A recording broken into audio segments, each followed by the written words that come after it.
Aksioni lidhur me botokse dhe fillera ilegale është zgjeruar dhe po arestohen të dyshuar të ri, bëjnë të ditur nga prokuroria për ndjekjen e krimit të organizuar dhe korrupsionit, që nga mbrëme deri më tani po vazhdojnë kontrollet të gjithë anëtarët e grupit kriminal që importonte dhe shpërndante në mënyrë të paligjshme pajisje mjekësore.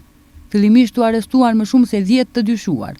Disa prej tyre janë mjek nga klinikat e Shkupit, të tjerë pronar të ordinancave dermatologjike, organizator të transportit dhe shitjes së botokseve dhe fillerave të futura ilegalisht. Deri në këtë moment janë siguruar disa persona, por për shkak të përmasave dhe seriozitetit të rastit, aksioni po zgjerohet me kontrolle të reja dhe ndalimin e personave të tjerë të përfshirë, informojnë nga prokuroria.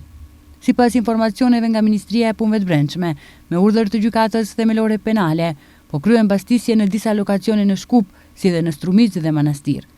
Deri më tani janë sekuestruar sasi e konsiderueshme barnash dhe pajisjesh mjekësore, një automjet luksos, para, parfume dhe telefona. Sipas informacioneve fillestare, fillerët nuk kishin miratim, as udhëzime dhe etiketa, ndërsa ishin importuar nga Kina, Serbia dhe Turqia. Dogana para 10 muajsh njoftoi se kishte sekuestruar 210 paketime botoksi në kufirin me Bullgarin, në pikën kufitare Deve Bair.